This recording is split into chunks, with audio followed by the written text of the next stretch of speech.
Ну что, друзья, попробуем сегодня порисовать. Смысл любого рисунка, любого наброска заключается в том, что есть внутренняя структура, наружная структура. Ну и, в общем, смысл рисовать. Попробуем. Начнем.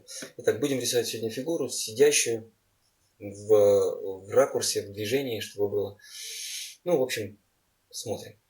Итак, ой, цвет. Вначале простраиваем в своей голове некую систему форм, которые будут изначально держать всю фигуру. У нас есть натурщик, который великодушно позирует нам все время. Вот. Итак, мы закладываем основные его движения: контрпост, поворот, глубину, пропорции.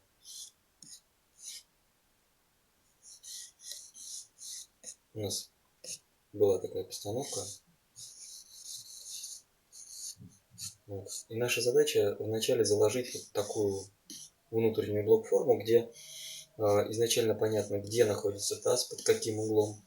Изначально, чтобы было понятно, где находится грудная клетка. По сути своей, конечно, вот это все остается еще раз внутри вашего сознания, внутри вашей головы. Здесь все работает только на то, чтобы вы понимали и чувствовали, где и в какую сторону раскрывается каждая из поверхностей. Либо через цилиндр, либо через прямоугольники. Тут вам решать, как вам удобно. Но в любом случае эта система геометрическая, она лучше всего работает. Вот.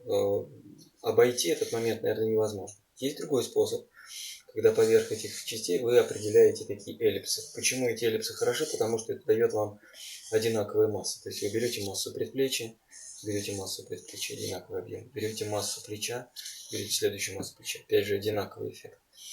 Берете территорию грудной клетки, там сосок, и связываете сразу объем грудной клетки, который поставлен. Как только эта схема выставлена, она есть, уже присутствует здесь, как только все пропорции кажутся вам убедительными, здесь можно переходить.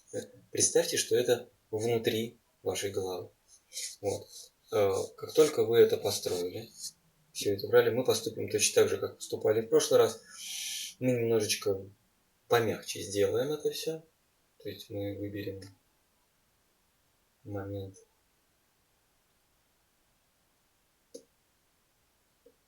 Угу.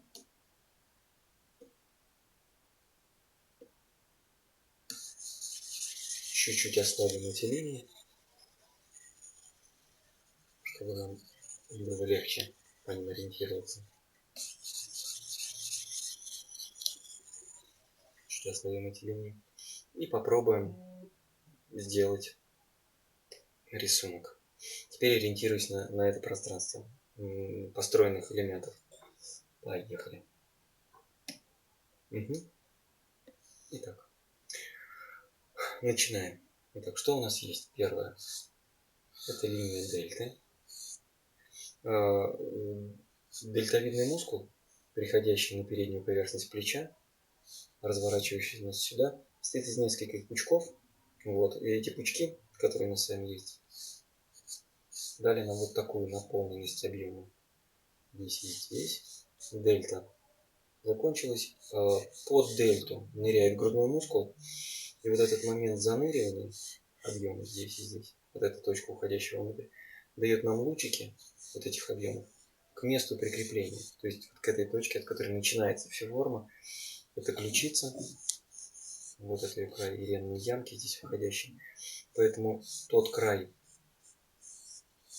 грудной мышцы, который здесь есть, переходящий вот в этот край грудной мышцы, здесь стоящий, будут, безусловно, всегда направлены вот в эту точку, вот так уходящий, туда вовнутрь. Дельта все время будет смотреть на вот эту точку сюда, и поэтому мы сразу запускаем всю форму, подчиняясь вот такому круговому ходу на эту поверхность. Если мы все время линейно будем напряжение давать в нижней части формы, то есть верхняя светлая, нижняя темная, и линии будут потолще, сразу будет получаться ощущение глубины. Это очень приятно. Ставим линию бицепса, поворачиваем линию предплечья, И запускаем штриховкой поворот бицепса вовнутрь под форму уходящую.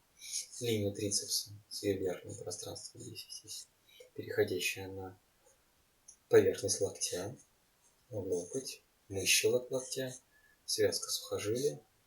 И сразу берем плечи, лучевой мускул, вот эта часть, длинные, короткие лучевые разгибатели. Они повернулись вот от этой части и обхватили предплечье и спускаются вниз. Вот такой краешек потихонечку. Теперь подбиваем также край грудных мышц, выпускаем эту поверхность и захватываем рукоятку грудины. Вот эта точка здесь будет. Это будет точка остановки поворота формы. Спускаемся вниз на ось, на краешек.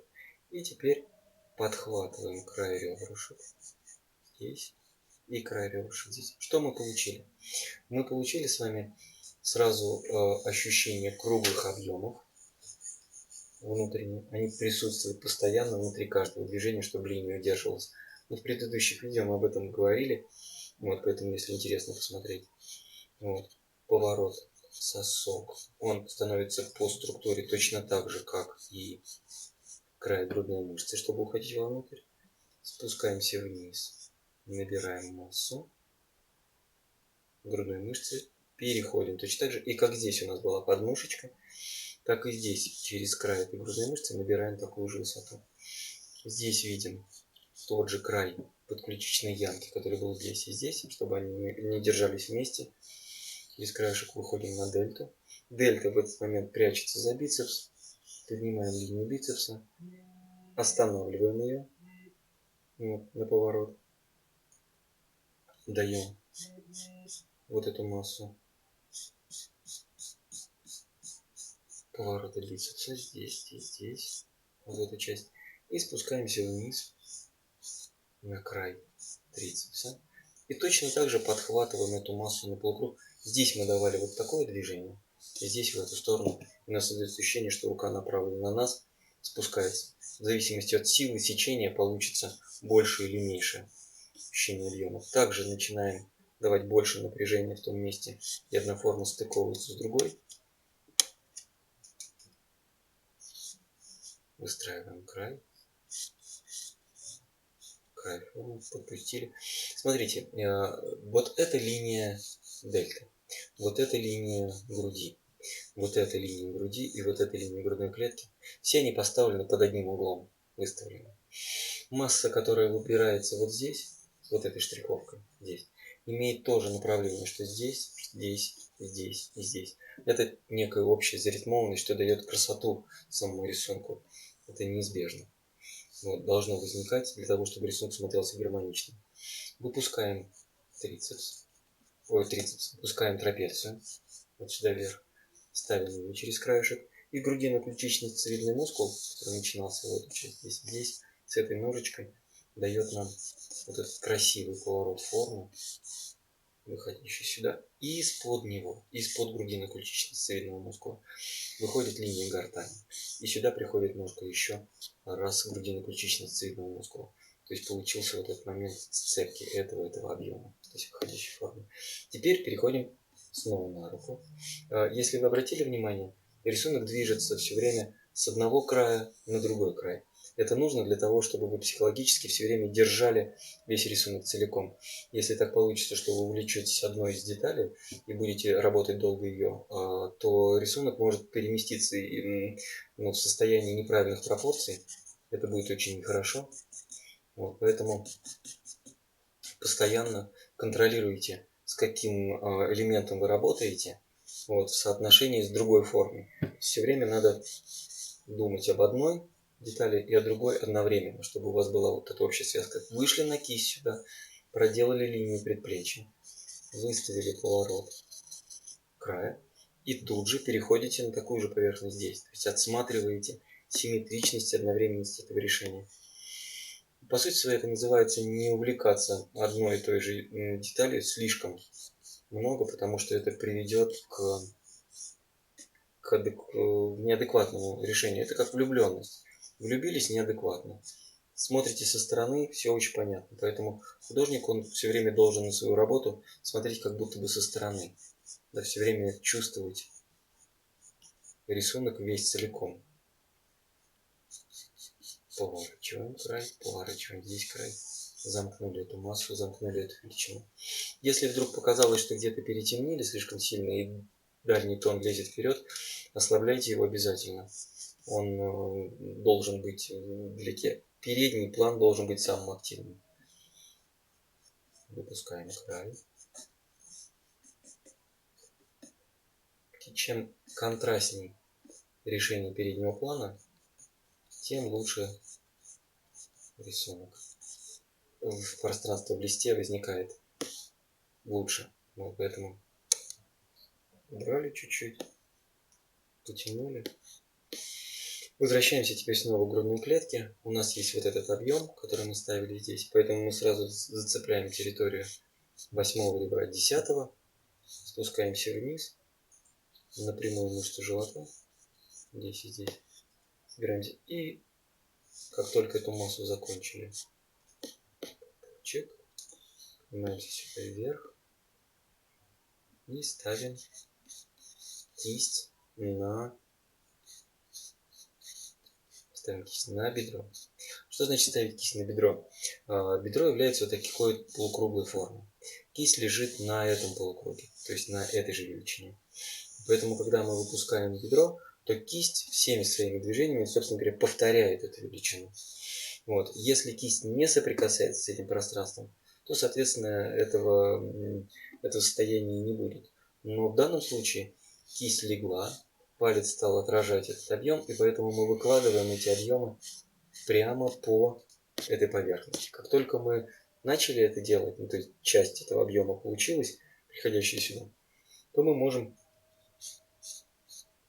перейти на край формы, спускаемся вот по почкам от этой части вниз и видим территорию паховой части, переходящую сюда в эту величину. Обычно высота таза от гребня подвздошной кости до края ягодичных мышц, вот эта высота, равняется размеру лица. Эта часть должны быть одинаковые. Тогда будет удобно их отсматривать одновременно. Поэтому, когда берете вот эту высоту, следите за этим. Также линия, которая стоит здесь, формально это та линия, которая держит вот этот блок таза внутри находящийся. И поэтому эта линия частично должна быть продолжением той ноги. И также эта линия будет началом и этого бедра. Ну, естественно, потому что это силуэт вы видите. Поэтому решайте сразу несколько задач с помощью этой точки, удерживая место соприкосновения и туда, и в эту сторону, чтобы работала форма. Спускаемся сюда вниз, ощутили ту внутреннюю чашу таза, которая есть, вышли на этот край сюда. И здесь, вот в этой части, у нас появились очень красивые зубчатые мышцы, которые спускаются в эту часть. Они идут вот по такой дуге, вот здесь. То есть эта дуга обхвата соответствует месту крепления косого мускула. Он вкрепляется в эту часть. Прямой мускул идет вот здесь, крепится через эти точки, поэтому вот эта линия, зубчатые мышцы принимают. Косые мышцы, они направлены автоматически в эту форму. Вот так входящие в это пространство. Еще раз, снова возвращаемся опять на бедро. Выставляем прямую поверхность бедра. И теперь переходим на колено. На коленке вот здесь у нас есть окончание объема бедренной кости. Тут же находим край коленной чашечки. Спускаемся вниз. Находим край большеберцовой кости, который будет находиться здесь. И мыщелок малоберцовой косточки. Почему он нам важен? Потому что все линии бицепса, бедра, которые находятся здесь, будут стремиться к этой точке и идти в седалищный бугор. Вот эта линия будет направлена в эту точку.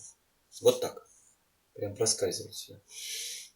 Раз и два. Линия же широкой фасции, которая началась с этой поверхности, она ее перекроет, накроет вот таким объемом. Сюда закрыли, спустились вниз, краешек. И так как широкая фасция прикрепляется к большеберцовой кости, соответственно, вот к этой точке, сюда выходящей, соответственно, здесь у нас появится треугольник коленной чашечки. и территория треугольник края большеберцовой кости, который будет прикреплять поверхность здесь. Здесь, то есть она будет ее удерживать. Раз, два. Раз, два. И выходим вниз на икроножный мускул, который крепится к краю бедренной кости через вот эту линию, внутрь уходящую здесь. Общий разгибатель. Спускаемся вниз. И отсюда по малоберцовой косточке спускаемся по малоберцовому мускулу. И сечение этой формы такое, такое и такое. Вот этот полукруг, который нам нужен для того, чтобы показать эту глубину. Чтобы здесь получилось пространство, вообще-то нам нужен здесь вот этот блик. Вот, чтобы получился этот блик, нам нужен тон с этой стороны и тон с этой стороны, который покажет нам вот эту высоту формы, которая будет идти здесь. Поэтому, если у вас материал позволяет набрать полутона поворот формы либо штриховкой, либо еще чем-то, прям набирайте эту поверхность. Здесь коленная чашечка и вот этот край точно так же снабжаются штрихом, который уходит сюда вовнутрь, удерживая эту величину, гасит вниз форму, и вы начинаете получать уходящую форму вниз по отношению к этому краю. Вернемся снова немножечко на кисть, чтобы проработать территорию запястья. Сюда прицепиться, пальцы уходящие вовнутрь, дуга, косточка раз, косточка два, пальца ныряют вовнутрь за это пространство. И здесь у нас, где закончились ребрышки, вся эта территория должна быть отштрихована по краю формы. Так, по краю, так, потому что здесь форма вся замкнулась, и поэтому мы используем тот же штрих, который создает то красивое ощущение эллипсов, который находится внизу каждой формы. То, что мы делали здесь на груди, то, что мы делали здесь, мы продолжаем делать в этой и в этой части, ощущая вот эту завершенность массы. Она как бы закручивается туда общими направлениями. То же самое. Заканчиваем здесь территорию живота, выходим на эту поверхность ноги, небольшая падающая тень сразу создает ощущение освещения. Каждый раз вниз и здесь. Вниз напряжение, здесь даете. Сразу светственность хорошая, поэтому вот рука, например, чуть подотстала. Мы сразу и здесь добавим тоже тон. Раз. Добавим тона, и сразу у нас будет ощущение правильных напряжений. То есть здесь правильное напряжение, тут правильное напряжение формы пошло. Вот мы их увеличили. И теперь здесь. Здесь проходит партняжный мускул, он приводящие мышцы отсоединяет. Нога уходит вот так от нас туда вовнутрь сразу. Заявляем эту поверхность. Тут же подсказываем, что эта поверхность идет в эту же сторону. И медиальная головка четырехглавого мускула с коленочкой и с поверхностью голени.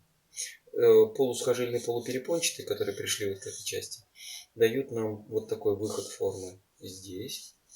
И штриховка направлена в эту сторону, чтобы подчеркнуть нежный мускул, который идет по этому краю. И здесь штриховка, чтобы подчеркнуть поворот бедра, чтобы у нас очень хорошо чувствовалась разница между этим и этим направлением. Вот так выходящим. Спускаемся сюда вниз. Ставим икроножный мускул. Здесь движение. Опять совпали вместе. Эти направления опять совпали вместе. Этот край, этот край, этот край. Опять работают вместе. То есть замыкается пространство формы. Выходим на этот край, замыкаем эту величину, подхватываем этот краешек, спускаемся вниз и выходим на край голой кости, голени.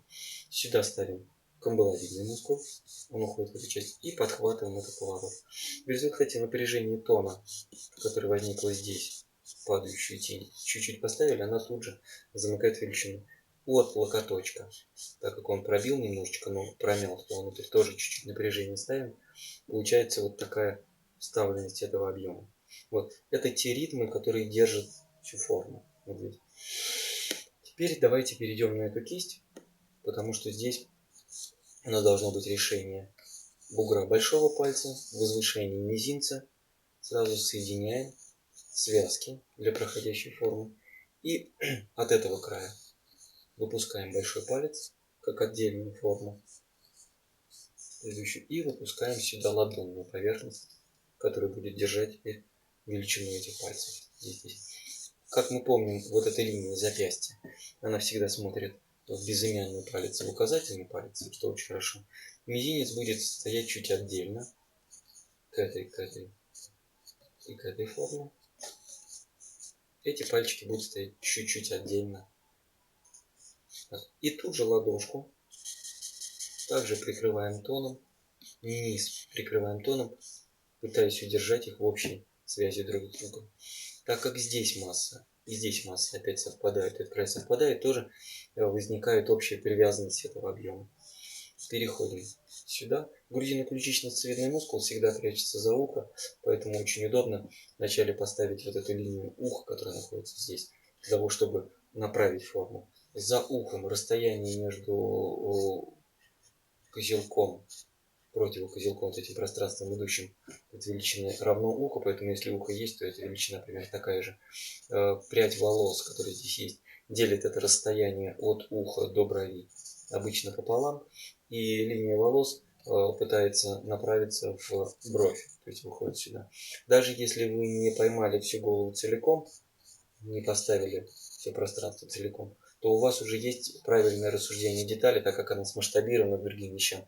Это позволяет вам работать с этой формой. Дальше нос, дальше бровь, потому что эта точка уже есть, она тоже работает друг с другом. И у вас уже появилась правильная привязка. Дальше что нужно сделать? Так как здесь мы работали круговыми формами, то и здесь мы работаем такой же круглой формой. Мы должны удерживать также часть волос, мы должны также удерживать движение формы через вот эти полукруглые формы. Это даст массу. Спускаемся вниз через бровь, спускаемся вниз через нос, удерживаем территорию здесь.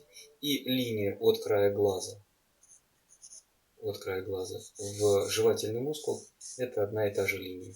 Линия через ноздрю, идущая вот в эту часть сюда-сюда, дает нам вот такое напряжение формы. Лоб, затылок, спускаемся вниз. Обычная линия лба и линия затылка близки друг к другу, поэтому можно посмотреть, насколько они будут совпадать с той или другой частью. И очень важно помнить, что как вот здесь мы использовали тональные пятна внизу, так и здесь. Эти тональные пятна сразу дают правильный характер соединения формы. Объем. Ему части немножко многовато. Чуть-чуть снимем. Все, чтобы поменьше было. Здесь. Пока вот такая примерно структура действия при рисовании деталей помогает вам правильно анализировать форму. Это анатомический рисунок, где анатомия с ее пластическими решениями является первичным в рассуждении формы. Ну вот примерно так, друзья. Я не знаю, сколько времени прошло. А сколько времени прошло за это? 45 минут. Но вот если вы повторите все то же самое и попробуете использовать тот же самый метод в рисовании, может быть, это будет любопытно, интересно. Ну, по крайней мере, это исследование формы. А мы ее именно исследовали, ну вот как-то так. Так что удачи вам и обязательно второй курс смотрите и делайте, наброски присылайте. Варианты с удовольствием буду смотреть. Удачи. Сейчас я это погашу.